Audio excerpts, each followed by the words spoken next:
They called it the Warminster thing.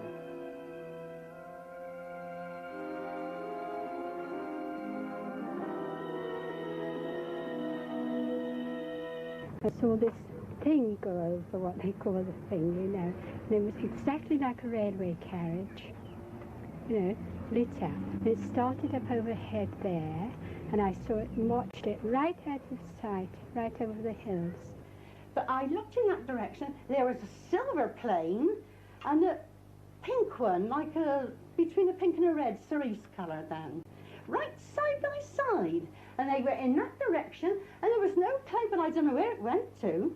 I heard this noise, it was a hell of a noise it was. And came down, you know, it was a bit misty, foggy. And well, it was like as if a tin can was floating nuts and bolts, you know, and somebody was rattling it. What I did see was a green shimmering light for about a quarter of an hour. Well, it's hard to explain. It's like a bright light with a red light in the middle. Like cigar shape, glowing at each end. I saw something over there between those two bungalows, and to me, it looked as if it was about 500 feet high. No higher. It seemed to be hovering.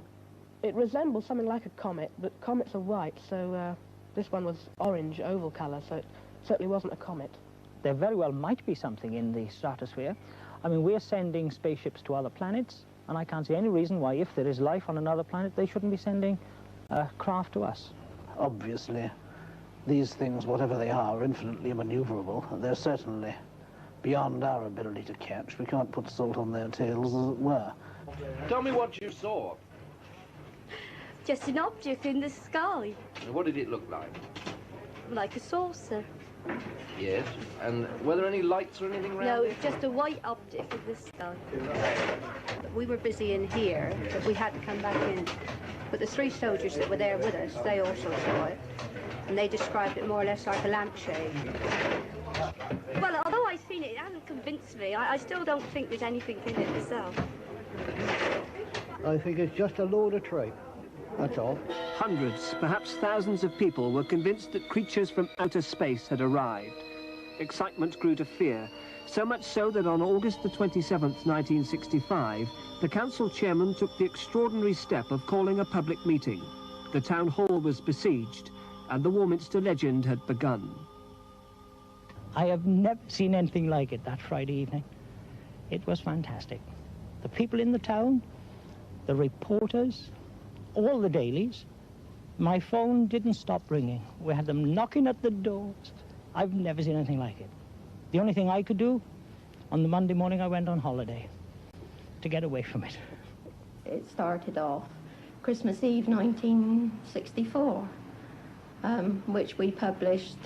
A very respected member of Warminster, it was the postmaster actually, he reckoned he had strange noises on Christmas Eve, rattling on the roof, no known cause. And really, I suppose that's what started it, and from then it snowballed. Reports multiplied, eerie shapes, ghostly lights in the sky, and more than anything, that awful, terrifying noise. From all over the world, the watchers came, scanning the skies from the hilltops round this Wiltshire market town. In 4 months, 400 sightings had been reported. In the pubs and in the shops, the talk was of little else but the thing. And generations of television reporters were to cut their teeth on the mystery. And this Wiltshire town is back in the news again because yet another attempt is now being made to identify the Warminster thing. Now, the Warminster thing, as some people already know, is the term given to mysterious objects which have been seen in the sky around these parts. And this latest investigation, the most comprehensive yet, is being undertaken by an organisation called UFO. Now, that stands for the British Unidentified Flying Object Research Association. It seemed incredible, but in Warminster, excitement was at fever pitch. Surely, they argued, the sheer weight of evidence meant that something was going on. We have no doubt whatsoever that the phenomena at Warminster, the sounds and the sights are connected with and caused by flying saucers. And therefore, of course, it is our business, and we are investigating and have been since the phenomena were widely reported. Now, the all-important question, does this thing really exist, or is it just a joke? Well, it exists undoubtedly. We have a very wide range of testimonies from people of all walks of life attesting to that fact. The sights and sounds around here leave no doubt that what we're dealing with is a flying saucer, or its flying saucers. And of course, the existence of those is, I think, unquestionable. Would you say that we face any danger from these flying saucers? I would say it can't be ruled out. So far, of course, there have been no overt acts of hostility which can definitely be established to be such. There are some disturbing incidents, but of course it's possible that another interpretation ought to be put upon these things. I don't think we need to be afraid to go to bed tonight, but one never knows, of course, in the long run. But, real or imagined, Warminster was in ferment. Indeed it was. Activity was centred on the two great hills outside the town. Reports, seemingly reliable, spoke of whole flocks of pigeons struck dead in mid-flight. Soil samples from key areas turned up the remains of moles and mice, their bodies riddled with tiny holes. It was the greatest story the little Warminster Journal ever had. It had all begun quietly enough at Christmas. Tucked away beneath their New Year calendar was a report of a noise, unearthly and terrifying. Suddenly, the silence was broken by a crackling sound emanating from the Bell Hill direction. At first, she thought that it was simply a lorry unloading on the hill. But it passed over her head and became louder and louder. Letters began to arrive, more reports followed, but even then the story was almost hidden below the births, marriages and deaths, the farming reports and the adverts. That menacing vibrating noise has been heard again in Warminster. The shock waves of sound which can kill and maim birds and stun the senses of rational people. Finally, belatedly, it made the headline. And after that, and for the next 10 years or more, stories about creatures from other planets became part of the staple diet in the newspaper columns. Barely 2 days after the public meeting held in Warminster Town Hall to discuss and try to identify the thing, it has been seen by at least 5 people over the bank holiday period. Whether you believed it all or not, the stories of the experiences of the people of Warminster became ever more gripping. He was shaking in every limb when he staggered indoors. His family were most concerned, but it was some time before he told them of his peculiar experience on that walk through the darkness. He saw nothing. It was a noise that made the strong lad's knees knock. The same weird crackling sound. People were rushing here from all parts of the country who were interested in UFOs. We hadn't heard much about it until then, but we had a number of callers at the office wanting to know what was going on, and they were going up on the plane and spotting at night and staying up there all night. Well, by the time they'd been up there in the dark and looking at the sky, I think they saw a lot more than was really there. Obviously, some people really thought they saw something, but I'm sure that everybody who's been out and looked at the stars, by the time you've stood gazing at them for 10 minutes, they all appear to be moving about. But one photographer, Mr. Gordon Faulkner, had better luck. He managed to take a picture of a flying saucer that hit the British press in a big way and then went round the world. Mr. Faulkner, in fact, has done much to put Warminster on the flying saucer map. This is how he got his picture. I had a camera with me. I was taking it down to my sister who wanted to borrow it. And, well, as I say, I just had the camera with me. And pure luck, I just undid it and took a picture. The object was staying still all this time, was it, or was it moving? No, it was moving. But moving slowly? It was moving fairly fast. I wouldn't like to say how fast, but I couldn't say how fast. Now, some people have said that when they try to take a picture of one of these things, there's been some mysterious force or radiation that stopped the camera from working. Did you find this? It didn't stop my camera from working. Have you had people say that this picture is a fake? Of course I have, yes. I mean... What do you say to them when they say that? They're entitled to their own opinion. I know it's not a fake. And it doesn't really bother me what other people think. Some people, nonetheless, are distinctly bothered. Colonel Allen, for instance. Well, I think the whole thing's a lot of nonsense. Why do you say that? Well, to begin with, there isn't a single authenticated sighting by somebody who's, shall we say, qualified to give an impartial scientific assessment of the sighting. Now, you believe, I think, that it's possible to fake photographs of these objects fairly easily. In fact, you've done it yourself. Yes. How have you done this? Yes. Well, I had one colour film left on a reel, and so I produced this. And this is exactly what? Well, the flying object was actually drawn on a piece of paper and cut out in outline, and then photographed against a blue bath towel on the ground, whilst I stood on a stepladder leaning against the wall of the house. And I moved the camera slightly as I took the photograph so as to blur the thing. And what are the reactions of the believers to this photograph? Have you shown it to anyone? Well, no, I've kept it fairly quiet because I had intended originally to bring it out, whilst admitting it was a fake, next time the thing blew up. As I'm sure it will do. In fact, it is doing now. Number 42 Chapel Street, Warminster, is out of this world. It's Britain's first satellite station for tracking unidentified flying objects. Using binoculars and a high-powered telescope, the UFO brigade are mixing up a storm in the Wiltshire heavens, looking for close encounters of the third kind. Well, I was in the army at the time, and it was way back in '64, and myself and two friends were down the local park, just over the road there, and we saw these people looking into the sky, and lo and behold, there was a UFO. Well, I think it was a UFO. It was a cigar-shaped, you know, the typical grey cigar-shaped, and it hovered for about 20 minutes over the church, and that was over the actual town.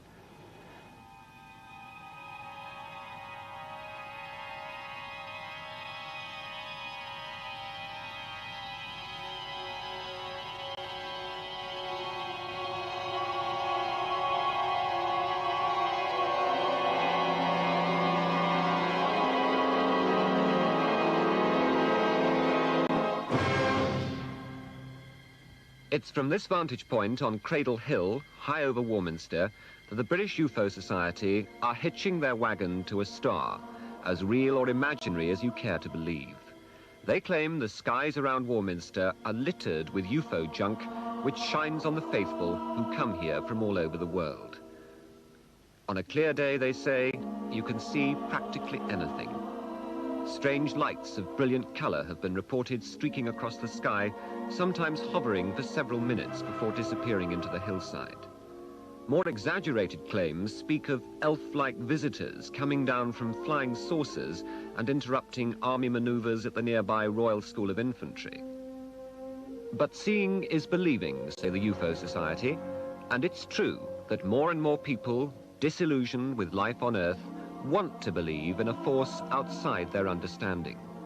For this reason, the UFO people are offering star weekends with bed and breakfast tossed in between the odd galactic happening. But the town of Warminster, which is preparing for its summer tourist season, thinks UFOs are strictly non-new. Overtures to the local Chamber of Commerce for more hotel accommodation went down with as much conviction as finding a black hole on Salisbury Plain. But undeterred, the UFO Society are fighting on. Inside a cottage they've bought and renovated for £11,000, they're hoping to whet the imagination of Star Trekkers with UFO badges, stickers, notepaper, books and T-shirts. A mass of literature is being gathered to awaken skeptical minds. Photographs of actual sightings are on display, although few of them have been authenticated. It's said that 90% of all reported sightings can be explained by natural phenomena. But what about the other 10%? Sally Pike believes she witnessed the real thing. The closest sighting I've ever had, I believe, was Star Hill at Warminster, and that was a really good one, you know. It was close up, or I should say about a quarter of a mile, I suppose, with a large orange globe floating across from the Stonehenge direction, right in front of about 12 of us, which, you know, who were present at the time. It was just twilight. And through binoculars, when you observed this, you could see the traditional dish shape with the sort of orange light flashing on the top, and it followed the contours of the hill at Star and came down, you know, fairly close at hand, and it sort of hovered. It was an actual beautiful shot, you know, like as if it had posed specially for us. And whilst everybody watched it, the light on the top changed from an orange to a white, and it seemed to spin, and it, you know, it's visible there for about, I think it was 2 minutes. The British UFO Society claim that people who come to Warminster in search of terrestrial phenomena feel a form of magnetic attraction which draws them here. That may be as high-flown as Martians eating mashed potato, but it certainly helps newspaper circulations. If Warminster is to become a happy holiday ground for star-struck earthlings, what's on offer? Ken Rogers, a UFO director, explains. Well, we can put you up for weekends or even weeks' holidays if you want to. There's a shortage of accommodation in the town, hotel-wise, and here people can come and skywatch at night, come in sort of in the early hours of the morning and so on. They can also come and during the daytime and study UFO literature, write, do research and so on. If I didn't see a UFO, would you give me my money back? Oh, we can't guarantee that you'll see a UFO. We can't guarantee that anybody will see anything inexplicable. But there's been so much evidence from just the local townspeople and from people from all over the country and many parts of the world who have come here and seen. And Warminster is the most likely place to come in any part of the country than anywhere else. And so it's up to the entire company of flying saucers, cigar-shaped objects, bright lights and supporting androids to get their little show lit up over the skies of Warminster this summer. The British UFO Society are hoping the force will be with them.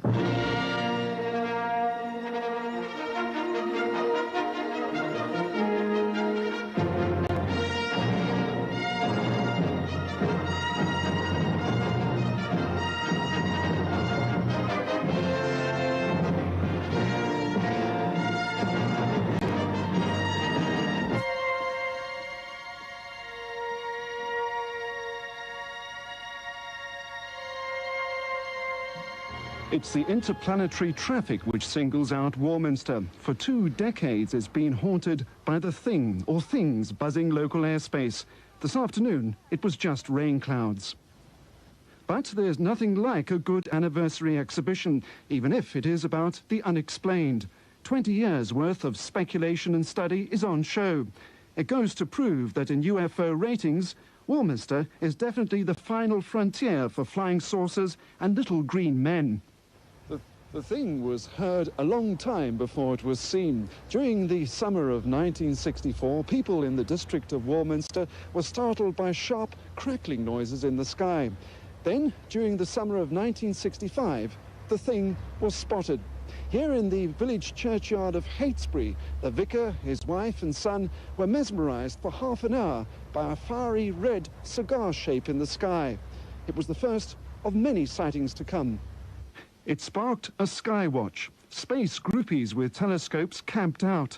Scientists from all over the world came to study something that mostly wasn't there. The lucky ones witnessed strange sights.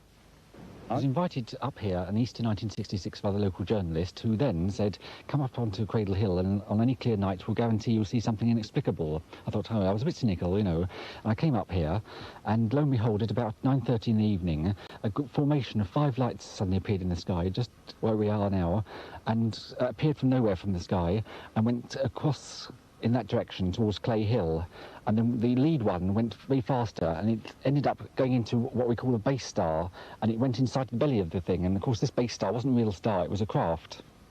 And no logical explanation for that? None whatsoever. It wasn't the army, it wasn't aircraft, it wasn't a weather balloon. As far as I'm concerned, it's a UFO. From all the books I've read, I would say that 99% chance that there are visitors that come here, and we don't know much about them. The Americans are very cagey about all these things, you know. Don't bother to look very much, so. Yeah. Not interested. No, a lot of people go out there, but don't give a damn, really. I was in a flight to Spain one year. I went into the cockpit of the plane, and I said to the pilot, "Have you ever seen any flying saucers?" "Oh, yes, they frequently fly along beside me in the cockpit." What do you know about that? And he wasn't pulling my leg. No, I suppose there must be something, yeah. Silly if there ain't. Big place, isn't it? A bit bigger than Warminster, so there's got to be something. Are you going to be on top of the hill tonight? I doubt it. You see, I'm 81 plus, and I don't do much wandering around at night like I might have done if I was your age. Well, it certainly changed the life of one man, the local newspaper reporter Arthur Shuttlewood. Without reservation, he believed that someone or something was trying to make contact. A lot of people, when I've recapped on their stories, they've had that same sensation that they feel better, perhaps not physically, but mentally and spiritually particularly, they want to achieve something for the benefit of mankind. I don't think I ever have, you know, but you do get that feeling that's inculcated in you by this experience, I think. Would it be going too far to say that you feel you've had something like a religious experience?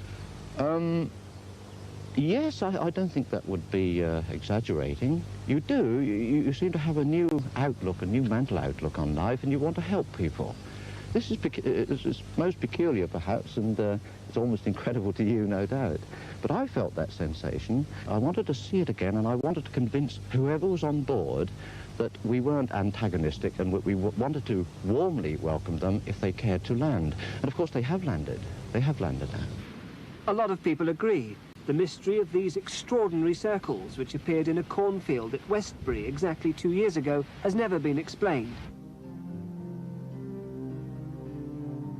Circle spotters discovered the most startling example in what was becoming a puzzling summer. Beneath the White Horse at Marlborough, a formation of 8 circles appeared, 6 of them forming what looked remarkably like a great crucifix. On the ground, Colin Andrews and his team measured, finally calculating that the crucifix was just 1 degree out of true. That's 7.71 at 45 degrees. We haven't had it before. It's very spectacular. It's very large. It's one of the largest formations we've seen.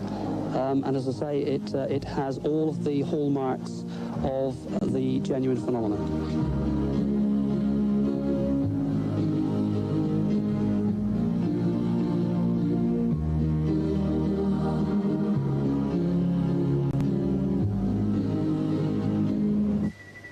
I think we are looking at a new form of energy.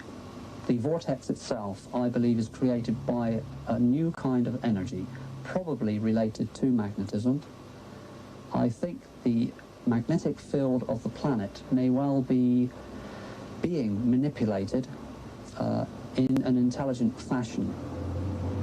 And the evidence is beginning to support the theory that there is an intelligent, a thinking behind this. Mr. Andrews claims to have been consulted by the government and the royal family about the circles. He says the circle phenomenon is building to a climax. Now he wants government money to fund further investigation.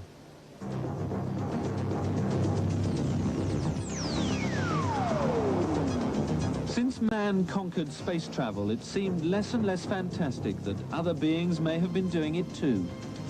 Over the decades, there have been countless UFO claims. Strange lights in the sky, powerful force fields, even spaceships themselves. It's not surprising then that some think the circles are caused by the classic circular motion of flying saucers.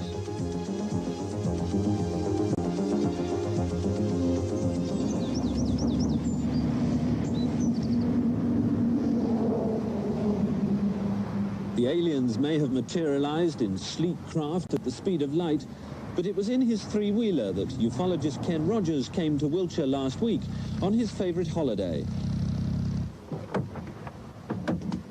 A few days UFO spotting in the Wessex Triangle. He's been convinced since he was 16 that intelligent beings from another world started human life on Earth, and they now return to monitor our progress. He's president of a UFO group called the Unexplained Society. But he has an explanation for the circles, that they're the marks left by alien spaceships. What you'd first see is a strange glow up in the sky. It would then come down, you may hear a strange sort of buzzing sound or high-pitched whine. Then it would hover and then gradually sort of, if you can imagine it, materialize into a saucer-shaped object, and then gradually come down, hover, then probes would come out of the sides and probe into the crop. Very few UFO sightings have actually shown a convincing link with the circles, but a Wiltshire couple report seeing lights and feeling a strange force field when they walked into a circle near Silbury Hill. Basically, we had a very powerful experience whereby we found the place where this UFO or spaceship landed, and there was a strong energy there, which we could definitely feel. And when I was looking at Hannah, the whole sky went pitch black, which was, before that, a fiery sunset, and she became shining white light. I also saw the horizon, which was the beautiful sunset, turn pitch black, and Richard embodied in silver light. Also, I had a lot of heat going through my body and through my arms, and it was just an incredible experience. The skeptics say even if UFOs do exist, why would they leave such obvious marks in the Wiltshire corn? There's two schools of thought here. Either they have left the calling cards, letting us know that they've been here, that they are watching us. Secondly, they probably are landing in other areas as well, and it's only we actually see them when they land in the fully grown crop fields. Even the UFO believers are divided. Some groups say there isn't any real evidence to link them with the circles. Many of the circles have been found on or near Salisbury Plain, the site of one of the Army's busiest training areas. The Ministry of Defence admits to having damaged crops with vehicles and even helicopter rotor blades in the past. But they point out when they leave their mark, it's not in neat circles.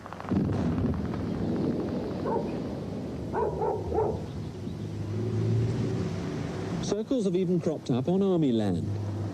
Today, their range control officer is visiting a tenant farm on the edge of the Imber Ranges. Hello, Bernard. Hello, Major. We've got some more circles out here. Yes. Hello, Major. Yes? 2 years running, Bernard Elliott and his wife have woken up one morning to find their barley has been flattened. Same as they were last year. That's right.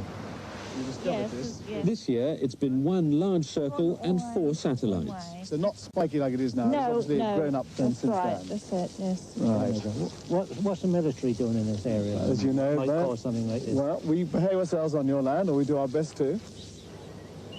I can't think of any military activity, and I've checked the range calendars, that could have caused this, either ground troops or vehicles or aircraft. I mean, it's really just a puzzle. If it isn't the Army, Mr. Elliott reckons it's either a hoax or an alien visitor. That space up there is that large, and if it's as big as people tell us it is, well, we can't be that naive to think that we're the only people in this universe. The Army has taken the problem so seriously, they've even used vehicles and helicopters to conduct their own experiments to confirm they're not responsible. But with the experimental airbase at nearby Boscombe Down, couldn't the circles be caused by secret radar or communication trials? I've been through the whole list of exercises and trials, and there's nothing that would possibly produce the sort of effect that we've seen today. But they wouldn't tell you about it anyway, would they? But I know before they come on here, they have to actually tell me what they're going to do. And I'm always at liberty to go and inspect and see what they're doing. And I've seen, or I'm aware, that the sort of equipment that have been trialled here would not produce that phenomenon. Even if the military is behind it, it seems highly unlikely they'd have kept it hidden for so long, even if they needed to.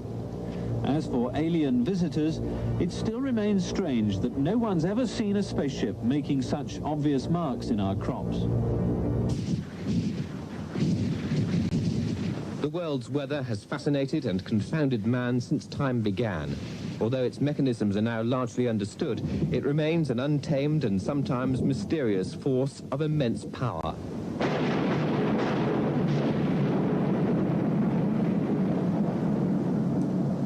Great wind movements like hurricanes can now be observed by satellite and their course predicted. But now there's talk of something new in the skies, an invisible atmospheric force which leaves not destruction in its wake, but beautifully formed circles. It's the theory of Dr. Terence Meaden, an independent meteorologist who's prepared to battle with the scientific establishment to get his radical new ideas accepted. He's the director of the Tornado and Storm Research Organisation based at Bradford-on-Avon in Wiltshire. He's been an advisor to the CEGB on the effects of tornadoes on nuclear installations. And he's convinced that it's a cousin of the tornado which is descending over southern England and causing the circles. But unlike this tornado, the mass of wind is stationary and electrically charged. Dr. Meaden maintains that the circles are created by a spinning ball of air sparking with electricity. It descends, pushing the corn down and leaving a spiralling pattern in its wake. Then it recedes or simply disappears into nothing. If he's right, he's discovered a new meteorological phenomenon which challenges preconceptions about the world around us. I see a way in which it's possible that vortices can be formed in the atmosphere by natural means. You can call that weather if you like. It is something natural in the atmosphere, I do believe. Dr. Meaden accounts for the number of circles in the West Country by the fact that we're looking harder for them. He also believes that the lie of the land creates favourable conditions for the vortices to be formed in the atmosphere. And he's worked out what it may be like to witness a circle forming. There would have been a tremendous rush of air at the stage, spiralling around, out from a centre there, and accompanied, I believe, with a humming noise, and if it happened by night, possibly accompanied by a light as well. But then we cannot tell whether this formed by day or by night. Pretty terrifying, actually, if you happened to be around at the time. What would have happened if you... Probably enough to knock you over. Dr. Meaden says it's a complex electrical effect from that wind which creates the smaller satellite rings. His theory is closely argued and has won the cautious backing of a few scientists, although most weather experts remain sceptical. Dr. Meaden says his research will be completed in 2 years. At the moment, it's the only scientific theory available.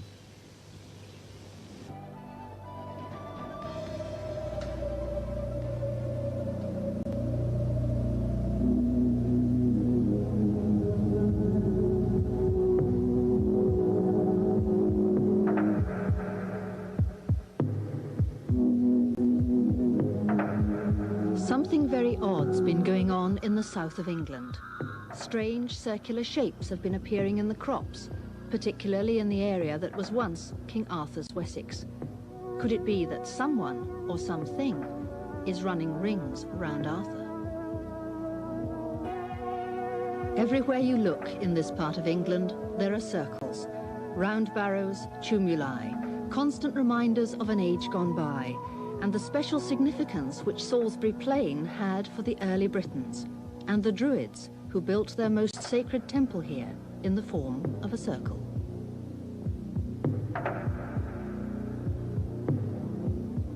Crop circles have been found as far afield as Brazil and Japan, but here in the south of England they're being recorded at a rate of about 100 every year. There are those, however, who believe that a different form of airborne transportation is actually responsible for causing the circles. There's a lot of military activity in the area. Middle Wallop is the main base for naval helicopters. A few years ago, Colonel Greville Edgecombe was surprised to find the finger of suspicion being pointed at his pilots. A local farmer or landowner around here rang up and said, "What have you chaps been up to?" And I said, "What?" And he said, "My corn." And I said, "Let's have a look." Trundled over, and there are these extraordinary circles in his corn. And he was doing it light-heartedly, but quite clearly it wasn't our helicopter. Well, why was it quite clearly not your helicopters doing it? Well, when you see these, the corn is laid down in a spiral circle, and the edges all around the circle are absolutely untouched, absolutely sheer. Where the helicopter, the wind from the helicopter blows down and outwards, and the grass or the corn would be dished out in a saucer. The helicopter produces a wind downwards, and that is not going to make an absolute sheer cut. You couldn't possibly do it, because the helicopter would have to, even if it could make it into that spiral, would have to arrive in one spot and disappear again without even moving to get a perfect circle that you end up with. It's absolutely impossible.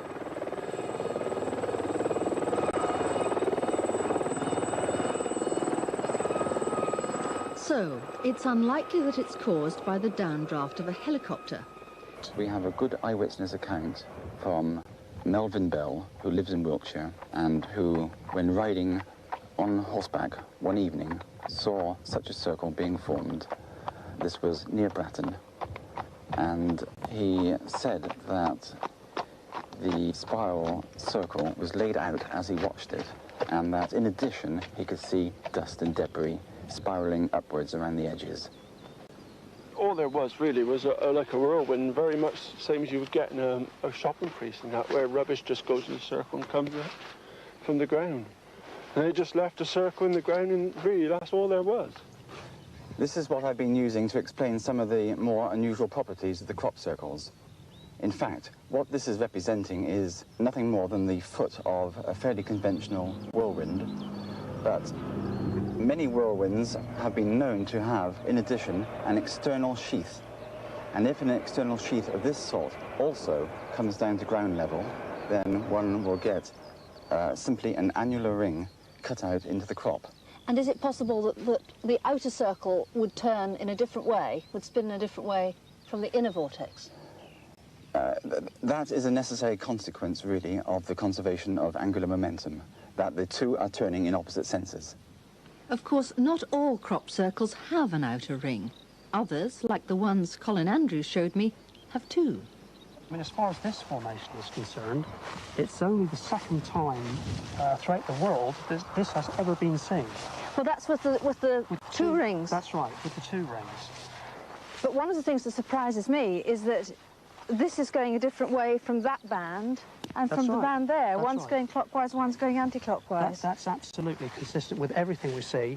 These structures are a balanced entity. The other thing is, I mean, you've got the crop is standing perfectly around the edge of it, isn't it? I mean, is that fairly common as well? Yes, it is. It's bolt upright. There is no lateral movement whatsoever. It gives very much the impression that something either from underneath or from above has pushed itself into the crop without any lateral movement whatsoever. Are there any other phenomena? There are a number of fringe phenomena events which we feel it is worthy of our time. One such event occurred on, I think, 10 days ago, just over the brow of this hill here to the southeast at Kilmerston, a village called Kilmerston. A lady there rushed out into her back garden after hearing an extremely loud bang to find that a galvanised water trough, cattle trough, containing about 80 gallons of water and weighing approximately half a tonne, connected to an underground water pipe, had propelled itself through the air for no apparent reason without touching the ground once. The water, I should add, had disappeared. What explanation have you got for that? Frankly, I have not got an explanation. We are looking here at a relatively new phenomenon, a very important phenomenon. This is happening throughout the world and cries out for understanding.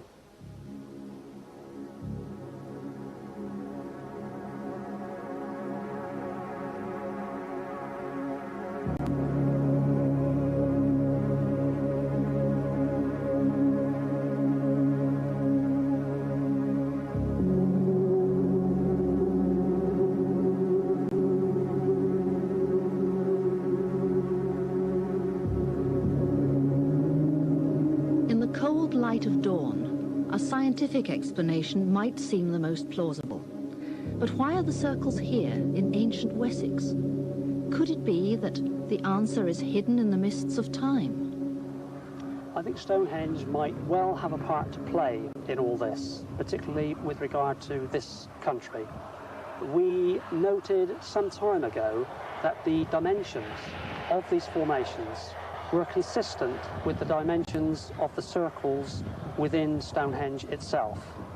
Not only that, but that some of the ley lines running through and to Stonehenge also, we feel, may well have a part to play in the location of these things. So, what secrets lie under the ancient burial mounds? How important are the ley lines? Are the magnetic fields? Or is it just an unhappy coincidence that brought the pilot of a Harrier jump jet into this area on the 22nd of October 1987? Shortly after takeoff, all radio contact with the plane was lost. It was found flying without a pilot over the southern tip of Ireland and later crashed into the Atlantic. The body of the pilot was later found not far from Stonehenge. Only yards away, in the same field, were 4 crop circles. I was there within an hour and a half of the report of the unfortunate pilot's body being found. What were your feelings when you visited the site? Well, clearly of sadness for the loss of the pilot, but frankly it sent a chill down my back, the fact that I had previously had an inner feeling when I heard about the accident of the aircraft, not knowing even where it was or where it had actually taken place. I just literally had an inner feeling that there might well be some association with our phenomenon, and it turned out to be absolutely precisely so. I can't account for that. And what about the UFO that Pat and Jack Collins reported seeing one night on Stockbridge Down? As we came over the brow of the hill behind you, then... You said to me, didn't you? Cool, look quick at that. Yes. There was this circle with lights all around the edge and would appear to have been spokes which were also lit. I saw this enormous big thing. It was like sort of looking at a great wheel at a fairground. It looked that size. Like Jack said, it was lit up the whole way round, and the spoke with the clear, like electric light bulb lights, and the like spokes of the wheels of this wheel, and they were all lit up as well, and it was standing up on end. By the sound of it, Steven Spielberg was pretty close to the mark when he made Close Encounters of the Third Kind. What did the philosopher say once? There are more things in heaven and earth than are dreamed of in our philosophy. I don't know. Oh, I definitely think it's something, it's not from this earth. Because, as I say, they're so... The way the corn is swept around in them, and you've got the 4 evenly spaced where I should think feet have come down or something out on the... You get the great big one in the middle, and you've got the 4 outside ones. I mean, they're so evenly spaced that it's got to be something like that. Talking about feet on the ground, the military kept pretty quiet about this 4-legged friend. There's no doubt that some of the UFO sightings on Salisbury Plain can be put down to unmanned gadgets like this spy in the sky being tested.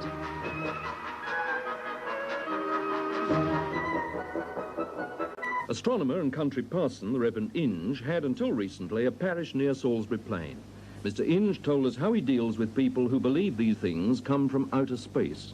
2 ladies wrote to me from an address in Bristol, and they said they were walking on a hill, a high hill outside Warminster, and suddenly, without any warning from a wood nearby, 2 of the strangest little flying machines they'd ever seen suddenly shot up into the air with a terrific noise, and flames and smoke, and they disappeared right up. Away they went over the horizon.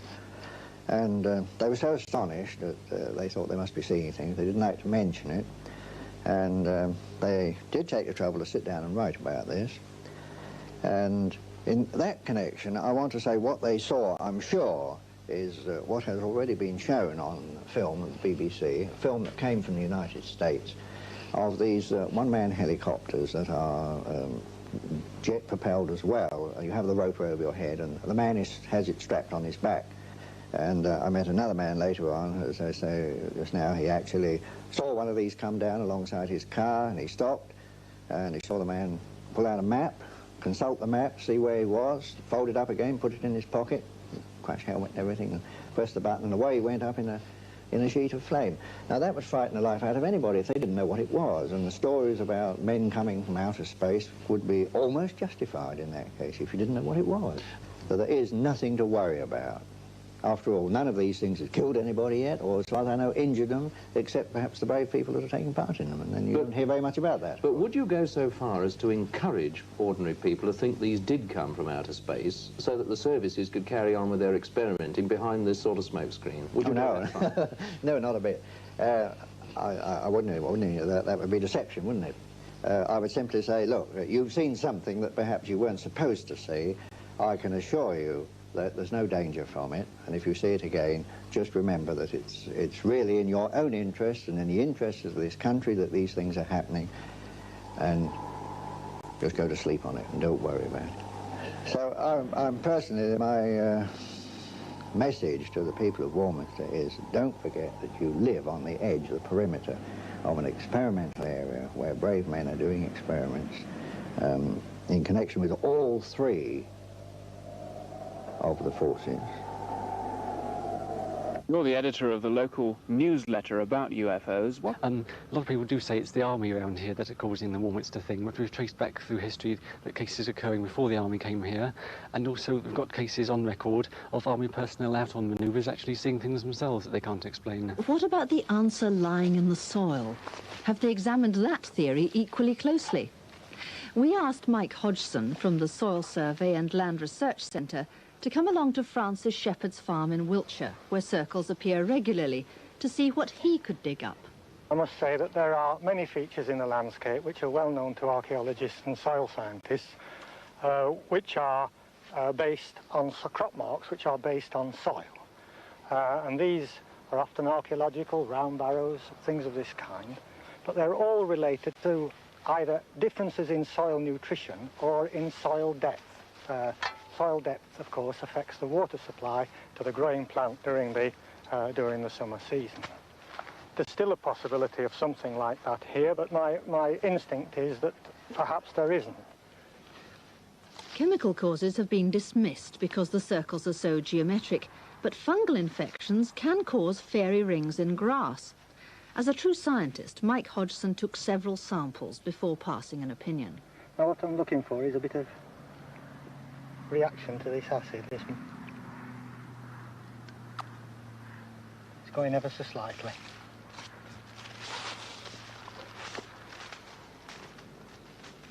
What do you think causes these crop circles? This particular crop circle, I remain agnostic. Certainly not little green men. I would always, being a soilsman myself, I would always look for a terrestrial cause for this. And I'd like to stress it's very often, even if it's a fungal disease, the fungal disease could be related to soil. Francis Shepherd doesn't believe a word of it. History of this field is that my family's owned it for about 4 generations, since the late 20s. And we've had a period of about 60 years without seeing any circles at all. And then in 1983, rather a shortage of news in the newspapers. And a Daily Express reporter reported seeing a circle here early one morning from the top of the hill behind you there. And I've got a view that perhaps he might have made the circle for a story, because next day there was a 3-page article in the Daily Express, which is a heck of a lot of lines in a national newspaper about crop circles. OK, why do you think it's a hoax? Well, because if we look into the centre over there, you'll see that that ground has been trampled down much more than on the edge, because I reckon a group of people have linked arms, walked round in a circle. The person on the edge has travelled fastest than the chap in the centre who stood on the spot. Therefore, he's stood the corn down more in the centre. You can clearly see this. Also, I reckon it was done at night time because the people didn't want to be spotted, because I'd be on their backs if they were caught. And after dark, probably a few pints of the local 6X inside them, they've lurched rather into the corn because the line is not sharp, but there's little marks where people have drunkenly swaggered out of line. We put Francis Shepherd's theory to the test. Right then, Matty, I'll go in first then. Yeah, stick to the tram lines.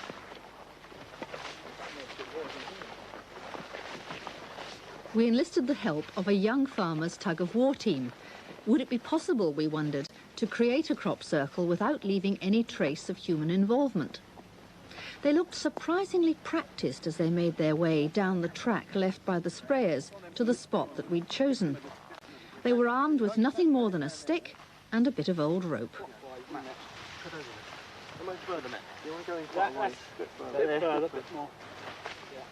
All right, let's keep this tight. Ready? Yep. Tight, Matt. Keep it tight. Go on, Andy. 400, this isn't bad. Might as well go around the road. Keep it tight, Matt. Fill in behind me, fill in. Fill in first. You like a footwork to fill it down? I'm doing about 3 times the width of Phil. And he's got size 11s on as well. I've heard this actually, Peter.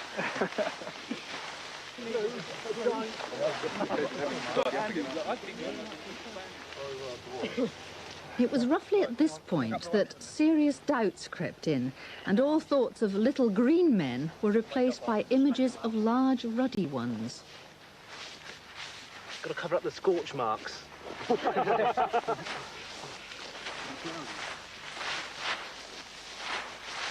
you see the paper tomorrow? Another one. Needs a few final touches done to it, sort of the manicure of the circle. Yes. Well, what are you going to do to manicure it then? Well, we sort of comb it, spread the wheat out on the ground, even it up, make it look as though a spaceship's You landed. do look as though you've done it before. Well, yeah, that I no Rent comment. a circle. Yeah. Seriously, have you done it before? Well, that would be telling. Trade secrets. Yes, I wouldn't like to say. I think there'll be many farmers in Hampshire that might be knocking on our door. Messrs. Taylor and Andrews, however, took it all in their stride and went about examining the hoax circle just as meticulously as they do the real thing.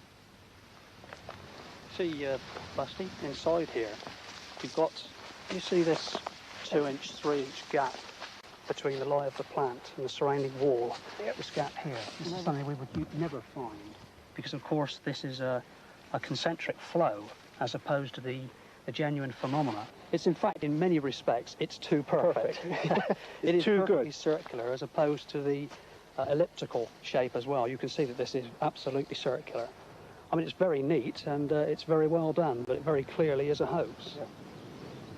We identify very quickly those circles that are hoaxed, and we have seen 3 this year that have been hoaxed.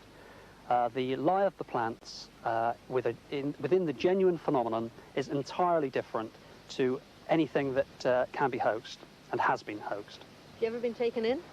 Not as yet, not as yet. But we don't set up to be taken in. We obviously, we are wanting to get on with the job and to break beyond this hoax nonsense. There is a genuine phenomenon here, one which now we have to get to the bottom of. But this one, as they say, could run and run. No matter which theory you support, whether you think it's an elaborate hoax, a stationary whirlwind, or believe in Colin Andrews' unexplained phenomenon from outer space, collecting the data to support the claim is full of frustration. It's a race against time. And just when you think you might be getting there, someone always comes along and destroys the evidence. Ken Rogers is chairman of the National Unexplained Society, which boasts 2,000 members. Yeah, wind conditions, you can understand a mini whirlwind. Farmers know what a mini whirlwind looks like in their fields. It's perfectly symmetrical. You only have to look, as I said before, the television pictures, the perfect circle in the middle, followed by the 4 outer circles outside, which is typical, as far as we're concerned, to the landing and taking off of a UFO. But even the sceptics were hard put to dismiss some of the reports. In the village of Steeple Ashton, dozens experienced an encounter of the most peculiar kind. The chap here in the blue sweater, now you've got a good view of it. What do you think it was? I think it was a spaceship. A spaceship? Yep. Why do you think that, in all seriousness? Well, it had a hole through the middle, but it was sort of hard around the edge outside. The clouds couldn't pass through the outside of it. Could go through the middle, though. Have you ever seen anything like it before? No. Not nothing like that. And how long were you able to see it? I was up in the window, I saw it about 3 minutes. 3 minutes? Yeah. Was it sort of hovering, or...? No, it was just going around like a wheel, just going over. Now, you got a good view of it. Describe it to me.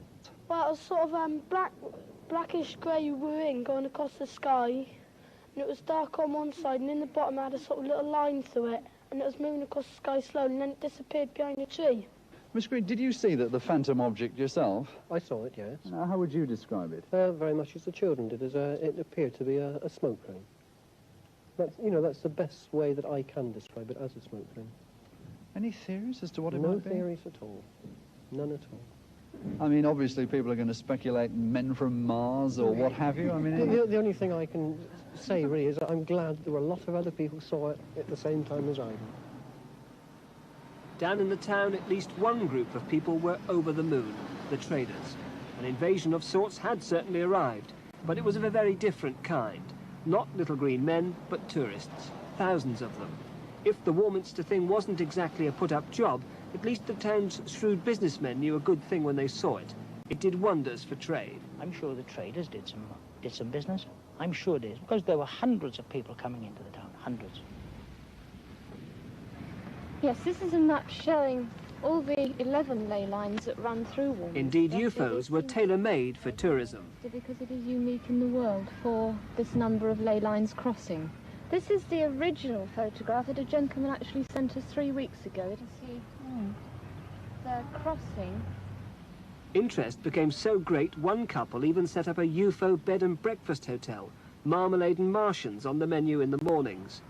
The idea was an immediate success. It could only have happened in Warminster, and of course the Americans in particular loved it. Well, because there was a tremendous need in Warminster, and we'd heard from Arthur Shuttleworth about people knocking on his door at all hours of the day and night, all the year round, not just the summer, wanting to know about the hills, what he's seen, could he take them up on the hills, where can they stay the night, where the army is, and all this sort of thing. But why do you believe so strongly that there are UFOs from another planet? I've seen quite a few of them, some of them very close up. Such as? In North Wales, I've seen what I thought was a mothership about the size of a jumbo jet without wings, about as close as 300 yards, coming up a valley completely soundlessly, very large, very silvery and beautiful, and it stopped and did a complete right turn into the side of the mountain. And how close was this? This was about 300 feet above a lake and about 300 yards away, and it was midday with no clouds or anything. There's got to be other life than this tiny little planet.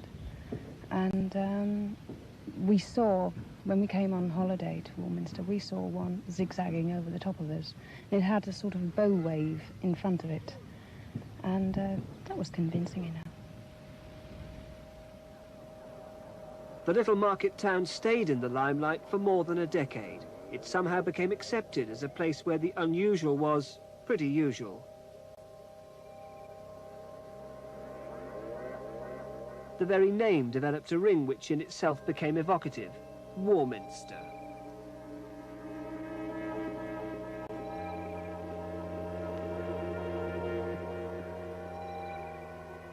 But why here? It's true the town stands on the edge of Salisbury Plain, a mysterious enough place at the best of times. Shuttleworth had his own theory. Well, we've often pondered why, but it could be that it lies on the direct aerial route between Glastonbury, a place of mystery as you know, to our west, and Stonehenge to our east. On that direct aerial line is where the majority of UFOs travel. It's amazing, the number of books have been published on it. The Warminster Mystery, more UFOs over Warminster, UFOs Keys to the New Age, Warnings from Flying Friends, all just about Warminster. Most of the UFO books you pick up now in America, you look at the index pages and they've all got chapters about Warminster in. It's incredible the amount of interest outside the town that's been created by this strange UFO phenomenon. It wasn't a publicity stunt, it wasn't a hoax, you were quite genuine in what you think you saw? There have been one or two hoaxes, yes, over the years. People have sent up lighted balloons and so on, but they haven't really sort of fooled us. And you can look back in history. In the 1920s, the local head postmaster collected folklore and legends of the area, and strange stories about ghosts and poltergeists and so on, because they didn't know about UFOs then, because they're a modern technology thing. UFOs probably are the ghosts of modern technology. Well, yes, I think there is something, but what, I don't know. Do you remember the UFOs in space? Yes. Did you believe in it? Well, I think there might be something funny about this kind of thing. There's so much in the air that you can't really tell. You sound as if you might just believe in them. Well, I don't know. There might be something in it, but I never found anything. Not myself personally. So you don't really think they came from outer space? Oh, no, no, not yet. I think they might later on, but not yet. Are they going to come back one day? Well, history shows that possibly that they did come back in the 60s, because, as I say, in the 1920s there were strange phenomena, and in a book called The History of Warminster, written 115 years ago, there's a whole chapter about phenomena in the town, so it may well be a recurring thing. It's just that it happened in a time when we were into spaceships, travelling to the moon and so on, that we've used this UFO label. We've termed them as spaceships because we're living in the space age. It's probably possibly a phenomenon that's part of this town, and always has been, that reoccurs, and depending on the time scale, like once it was called angels and demons and things falling out of the sky, and now we term them as flying saucers. It must have been about 8 years, probably more. We're going towards Westbury to pick my son up, from Warminster, to pick my son coming on a train. I had my other son with me, and it was pelting down with rain, and we saw this thing coming across the sky like a cigar that had been reported, and we didn't believe anything probably till the next day, and it was reported in the press that something was sighted on the way from Bradford-on-Avon towards Frome, and this was right in the flight. So I mean, what could you think of it? Well, it was just a cost of living going up quicker or something, you know. There's nothing we could decide on, but people really do believe there is something. We have sent Voyagers into space. Why can't other people be sending them to us? Now, on that basis, I think there could very well be something. I'm not personally convinced, but there we are. They were sceptical when certain people postulated that this Earth planet was round. They were proved wrong. The evidence shows, the weight of evidence, there's files and files of it, that something definitely strange happened in this town. A few people, 2 or 3, have come to me, or approached me, but not in any sense of worry. I have had one man who came to ask me what I thought of the thing, theologically. My answer to him was that whether or not the thing was a real thing, it did not seem to me to be relevant to the end of the judgment, nor that it had any religious significance. Did you feel inclined to pooh-pooh what he was saying, or did you take it dead seriously? I took it seriously in the sense that he himself was dead serious, and to that extent I had respect for what he said. But this attitude is one which I find personally very difficult to cotton on to, because I don't think that, speaking theologically, that God works in these ways. Whenever I come to Warminster now, I'm always reminded of an American television film about a little town in the States where the people were perfectly normal by day, but come the night, they became zombies, taken over by aliens from outer space. Well, Warminster folk certainly look as if they're controlling their own lives.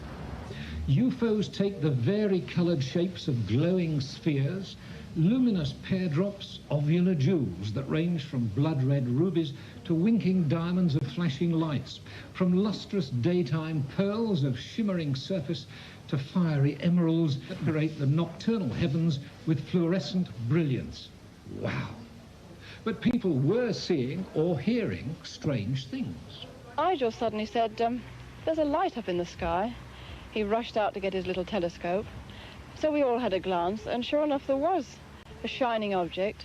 Well, having investigated this phenomenon for the past 3 or 4 years, my principal conclusion is that it is due to an object coming into our atmosphere from outer space. It was like a cigar, like a big cigar just going up along the sky. You sure of that? Well, I got 2 daughters and I swear on their lives. It would seem that E.T. or whoever else was involved has gone home.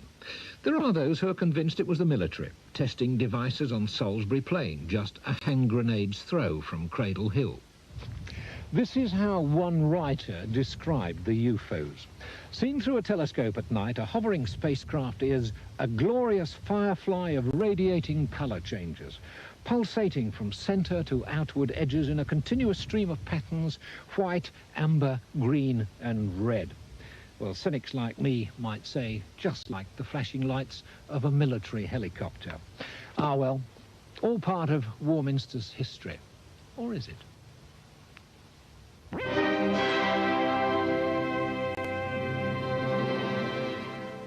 Mr. and Mrs. Payne saw the thing late one night when they were returning to Warminster on Mr. Payne's motorbike just before they were married. Well, we saw these massive sort of discs appear from a clump of trees. And I said to he was my boyfriend then, good heavens, what on earth is that? And of course the bike had broken down, you see. And he said, well, I've no idea. So we stood there looking at it, you know, bigger and bigger, and came towards us, which absolutely just struck dumb. We didn't know what it was. A few miles outside Warminster is the Elizabethan mansion of Longleat. Nigel Mingay, the son of Lord Weymouth's butler, describes the thing as it came his way. Well, I was out one night, and a friend who I know, who lives just across the road, he said he'd seen it. Well, I didn't believe him, but he told me to come out, so I went out with him, and we walked around for about half an hour, and then we were sort of looking round the sky the whole time, hoping to see it. We were just on the verge of coming in when we saw it, and it went right across the horizon. Yes, where did it go exactly? Well, if I can show you just out here, it appeared from behind this tree and went right over the sky and disappeared just before it got to that tree. And what did you feel like when you saw it? Well, I was surprised, not shocked, but I always had an open mind about it. But now I believe in it. How many other Warminster people believe in it? Or perhaps we ought to say, how many Warminster people are willing to confess that they believe in it? So far as we can judge, there seem to be believers, disbelievers, and don't knows in about equal proportions. And quite a number of people in each category appear to be more than a little worried about the whole business. The story ricocheted around the world, for example, after the first big sighting of the aerial cigar, which was to the south there. And that was by the vicar and his family of Heytesbury, 17 young people at Warminster, the hospital physiotherapist, Miss Long, the Horlocks, who described 2 flaming red pokers, which is rather graphic, of course, but I could see what they meant. Having seen the thing myself now, I think I can see what they meant by that description. Now, would you tell us exactly what you did see? Well, I saw, this will always be indelible on my mind, because it was 3:42 p.m. on the last Tuesday, that's September the 28th, the last Tuesday in September. And I was going upstairs. We live in rather a high-up flat over Monumental Masons. They call us Death Row, incidentally, because we have the hospital, doctors, undertaker, and then we're the Monumental Masons next door. But apart from that macabre observation, I went upstairs and I was completing a story for a magazine which is coming out in April on a woman lion tamer who can also tame all sorts of jungle cats in the same cage. Mary Chipperfield, you've probably heard of her. And I went up for my notes, but my attention was arrested by this huge cigar shape in the sky. Now, had I normally been walking underneath that, I'm sure it would have assumed the proportions of nothing but a dense white cloud. But from the angle of vision that I had from the top of our house, I could see a peculiar hump, a yellow or an amber burnished protrusion from the top. And I'd never seen anything like this in all my life. And it was 9 months after this thing started. And I honestly don't think I've been conditioned to all that extent. Although I've lived in the centre or the vortex of this mystery, let's face it, it is a mystery. But I wasn't convinced, even in spite of the high calibre of witnesses, I wasn't convinced that this thing existed. But I saw this with my own eyes. I dashed straight away for a camera. I got the camera lined up, and the setting was about 8. It was a beautiful, clear afternoon. Out of the window, this thing came along over Colloway Clump, which is over there, northwest to southeast, gliding along, a gentle giant in the sky. I trained my camera on it, and I felt the camera jumping about in my hands. That was the first unusual aspect. It didn't frighten me, but I felt like sharp prickling needles down that side of the hand, the wrist, that side of the face, and my eye watered for 2 months afterwards on that side. That was the exposed side to this thing. Now that proved to me that whatever was on board, or whoever was on board, could see me, could see this apparatus of mine. It it threw out some concentrated force field. I'm quite serious about this, which deliberately, with the deliberate intent of gumming up the camera. And, of course, they succeeded because nothing developed from 25 feet of film except an 8 feet portion burnt right through. That's all I had on my camera. If they're trying to make a major impact, Yes. one would think they wanted all possible publicity. Why should they want, then, to gum up the camera? Well, I think the reason that struck me at the time, my wristwatch incidentally stopped. I didn't notice that until afterwards. I don't think that they're so worried perhaps about photography, but if they're thousands of years advanced, over us, and they've learned perhaps thousands of years ago to outlaw war, and you notice that the heaviest sightings of these people on this Earth are just preceding a world war or some nuclear experimentation, some danger threshold, shall we say. If that's the case, and they saw the camera there, what's to prevent them, being at no more than half a mile up at that time, I'm sure, thinking automatically, here's one of those crazy Earthmen and he's got a gun on us. I think that it's a fear that they have that I might have opened up on them, you know, with a machine gun. For all they knew, I think that that's why they gummed up. There's no shortage of people who've seen peculiar sights and heard peculiar sounds. Mrs. Head's got the most vivid recollections. I was woke up really out of me what sleep I had by this noise. First of all, it was like hail. And then it got nearer onto the roof, and it was like a lot of cats scratching, or like an aerial scratching about, you know, up there. And then I thought to myself, well, what on earth is that? I lay in bed for quite a while, and I got quite hot. I got panicky, you know. So I did venture and I paid to bed. And I looked out of the window and there wasn't a drop of rain. It was all dry. Everything was as dry as a bone. But after that went over, I heard a whimpering noise and like someone going, that was the noise it was. And I thought, whatever is it? And I sat on the side of the bed, of course, Jean's in with me, and she said, whatever's the matter with you? I said, do you hear that noise? She said, no, nothing, don't wake me up. She went to sleep again. So the dog downstairs, she didn't bark, but she was making that woofing noise. You know, woof like they do. And afterwards, when I turned over on my side and I got into bed, it looked as though there was a light, like the cloud going over a moon. I don't know whether anything passed over then, but there was no planes, nothing at all in sight. I pull the blankets up over my head and think, damn the army, I wish they'd shut up and go to sleep. In bed or out, Miss Anderson has both feet right on the ground. She's no intention of being taken in by any talk of visitors from other planets. Last summer, I got up one morning, looked out of my bedroom window, and we had got army in green camouflage jackets with leaves in their steel helmets romping round the estate yard and the withy beds beyond. You could call those little green men, I suppose. Now, what do you think about this general mystique that's developed about these objects around here?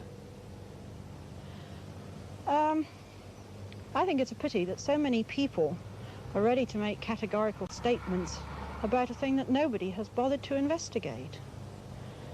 As far as I have been able to discover, there has been no coordinated observation, no scientific inquiry as to what's happening. Various individuals have seen various things and have immediately drawn their own conclusions. Well, if there's anything going on, in brackets kind of thing, I'd like to know what it is. If there's any nice little men about, spares, sort of from Venus, Mars, anywhere, have them come here by all means. I mean, we'd like to know them. And if it's giving people something to talk about, will bring trade to the town, fair enough, go on with the whole thing. So we continued to watch it for a while, and then it started this very erratic movement again. So I said, is it a star? And he said, no, it isn't. And then he believed, as well as me, that there was definitely something around. I believe in it because, whereas those who haven't seen it don't believe it, those who have seen it must believe in it. It's as simple as that. Those who see, believe. Those who don't see, scoff. I don't believe them. Just don't believe in it at all. I think there's something that's it's not proved. I just don't believe they exist until they are actually proven as a thing, you know. I mean, they can show photos, but I think there's something to explain it all. But this is the fact. I have seen it. Oh, I have seen it too. As a matter of fact, we come here with a plane one night. We were travelling rather fast. They just overtaken some. My wife said, "Stop, stop." Well, it appeared to be round to me. But my husband was driving rather fast and he wouldn't stop to have a look at it. And then when we got home, she explained to me this is the thing she had seen herself before and she wanted me to stop and see it. But I myself have only seen the movement of it from terrific distance at terrific speed. That's all I can tell you. And I firmly believe in it. It doesn't bother me. I'm a Christian. I don't care about it at all. Have you seen anything else since? Yes, I have seen it once, I think a few months later, as I was looking out of one of my back windows. It was above the trees, and then it was swaying. Did it look the same? Yes, it did. It had the red light as well as the previous one. What sort of shape did it have? Well, it looked round. You know, you can't really describe it. Just between those two bungalows, over there, I saw this thing, and it was very bright white, but it was sort of dome-shaped, you know, like a saucer. Mrs. Atwill, a pilot's wife, had a most moving experience, after which she'll never feel quite the same again. The noise woke me. Tell me about the droning noise. They were like sound waves. Never heard anything like it before. Never. Loud? Oh, terribly loud. That's why I can't understand why my neighbours didn't hear it. Because I'm not a light sleep. I sleep soundly. But none of your neighbours heard No. this? Even my little boy was fast asleep. I went in to see him. I was too frightened, really, to think. I shall never forget it. It was about here in this direction. I live over that way, and it'd be about 500 feet high, I should think. Very bright, and very white, and obviously metallic. I didn't see any lights on it, but it was the noise which frightened me. It was a terrible, high-pitched droning sound. I just don't know how to describe it, because I've never heard anything quite like it before. John, what sort of things have you seen in the past? Well, since I've been here, it's 1969, I've seen a lot of things from this area here, Cradle Hill. Mainly orange pulsating objects. A couple of years ago when the spasm started, I've seen things coming over here from the north here and from the east here. Quite good objects, very low, pulsating orange globes of light. Definitely not aircraft. Apart from these objects and the white pulsators, which are quite numerous here, I have seen a landing at Star Hill, which consisted of 3 revolving lights coming down. Yes, on August the 27th, 1969, I saw 2 points of light in South Wales coming this direction. I'm not wholly convinced that they were UFOs, they were merely points of light, but they zigzagged and they did appear, from maps, they appeared to be coming towards Warminster. Other people saw rather spectacular things on this hill that night. They saw 2 objects. They sought them here. They sought them over there. They sought the things over there. They sought them everywhere around here. Some of them thought they even saw them, but others had rather different views. It's the beer around here. What? You mean it gives people UFOs. hallucinations? Yeah. I saw a big ball of fire go across coming from the camp way towards Froome. They came from Boscombe Down. Air ballooned with the doofers on.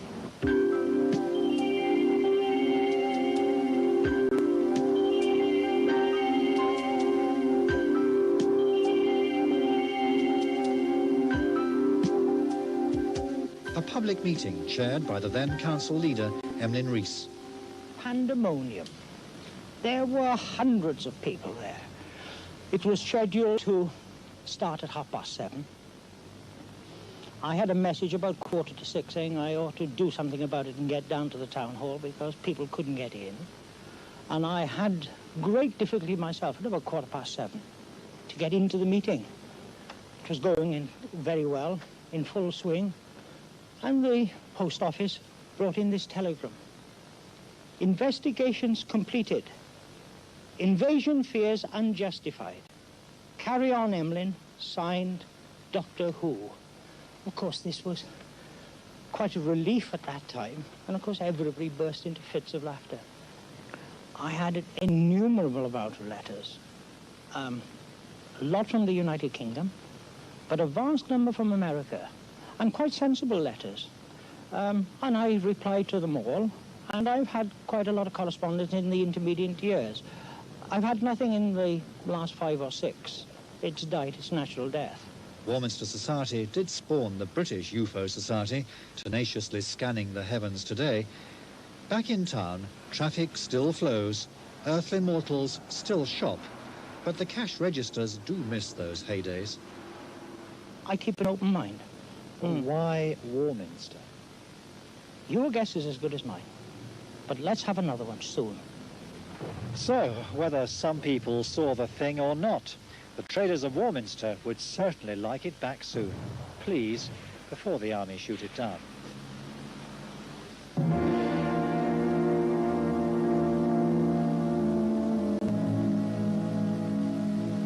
I hate to say this, it sounds a bit big-headed, but I've seen dozens of them.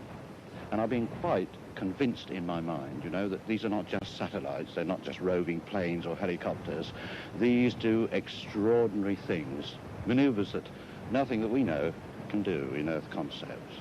You've seen them here behind you on the summit of Cradle Hill? Here, over the copse there, over an ancient Iron Age settlement and fort there. Beyond us here at Clay Hill. I've seen them in this vicinity for the last 6 years. All those years ago, someone else moved to Warminster, drawn by the unexplained happenings around the town. This face on the hillside in 1966 was Ken Rogers, and time hasn't altered his views. Same man, same place, 19 years later. Was it all just mass hysteria? Ken Rogers doesn't think so. He says his time wasn't wasted, and he still believes there's something about Warminster. You actually moved to Warminster because of the UFOs? Yes, I felt that at the time that there were things happening. The authorities and the scientists weren't taking seriously enough. I came down here and I interviewed lots of the local witnesses, and that convinced me, I think, more than anything. And they're really down-to-earth local people. I had nothing to gain from sort of lying or imagining these things, and they all sort of told a similar story. Strange noises on rooftops, followed by sightings of fiery cigar-shaped objects in the sky. Not just all sorts of people saw these things. Local vicar and his wife, the hospital physiotherapist, the head postmaster. So what sort of things did you actually see then up here on Cradle Hill? Looking back, I remember seeing shimmering orbs of light in the sky, silver discoids, things called amber gamblers, things that orange lights that suddenly would appear in the sky and sort of gamble along before suddenly turning off at right angles and disappearing into thin air. You were convinced? Amazing. I was absolutely convinced that, and probably still am convinced, that Warminster in the 60s was invaded by either extraterrestrials or visitors from interdimensions. I mean, the evidence alone shows that something strange was happening. Up on the hill, Arthur Shuttlewood was convinced something was happening. He gathered dozens of reports from local people, ordinary folk who, in the words of one observer, were not easily given to flights of fancy. Or were they? Shuttlewood, a former policeman, had no doubts. The figures, they're rather round-headed, very tall, between 7 and 8 feet tall. They appear to have no neck, as the joint straight down onto the shoulders. Long, gangling limbs, and you don't see any features, but you see the solid outline of the figure, the entity, if you like, and the rest, the interior part, is transparent.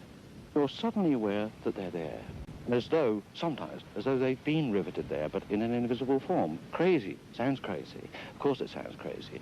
But they suddenly appear, and if you shine a torch on them, you know, you're rather agitated by the sheer height of these figures. Quite terrifying, really. You shine a torch on them, and they disappear. absolutely dematerialised. And then they come up closer to you, which is, again, frightening. I've had the back of my jacket tugged several times up here, and I've suspected practical jokers, you know, because we do get jokers, obviously, in this subject, but most people are serious about it. And you look around, nothing, nobody at all. The watch went on, but many of the locals remained unimpressed. If there was an answer, they had it, murmuring darkly of the military goings-on round Salisbury Plain, and the secret experimental aircraft establishment at Boscombe Down. Heaven alone knew what they got up to over there, but Shuttlewood knew better. I think that originally they came from some planet. About 3 million years ago, this one cosmic surveying race, and they begat man in the image that they then were. So they come back with parental concern now to view us every now and again.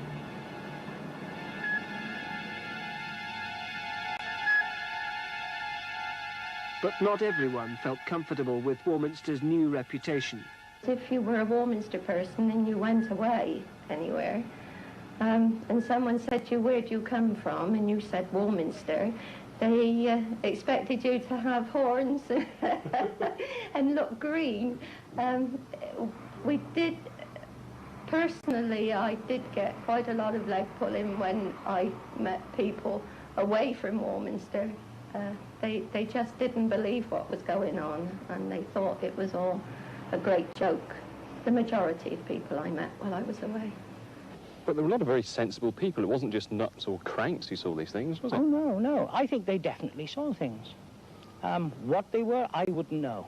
And that's what the investigation then and now, I suppose, UFOs. The trouble with this area is you get army helicopters. We've invented this very basic UFO detector. And what it is we have it pointing, it's like a compass. We have it pointing at magnetic north. And it's connected to a buzzer. And then set it up on sky watches, switch it on, and then should a UFO come over emitting any electromagnetic frequencies, the compass needle will get affected and it will set off an alarm, giving us some indication that something may be in the area, and we look up and hopefully may see something. They seem to come over from over there, you know. They come over and they sort of go in different sort of shapes and stuff, come over different colours and stuff like that. I mean, I've come here a couple of times with military operations on, and they say they don't come around then, so... But I believe one day I'll see one. Well, I've been up there several times and I've never seen anything. But well, no, there's been quite a few sightings, especially over towards that side of the It's a big area up there, anyway. I was walking from Arn Hill up to Cradle Hill, and then just past the farmhouse, I became aware of this grey thing lying in the road, and I was just absolutely dead scared. You know, it was just this fear. It was just like a fog, really, but it was perfectly outlined. It was the typical classical flying saucer that you see in photographs and so on, and it just lay there right across the road, and I just went absolutely hot. I didn't know what to make of it. It was similar to, like, Doctor Who's TARDIS, if like. It was half here and half not, as if it was in another dimension. But it's an incredible experience, and I don't expect people to believe unless it happens to them. Have you made up your mind yet? Or are you, like me, totally confused and mystified? I just don't know. Anyway, I think somebody's trying to tell me something. I'll talk to you soon. Bye-bye.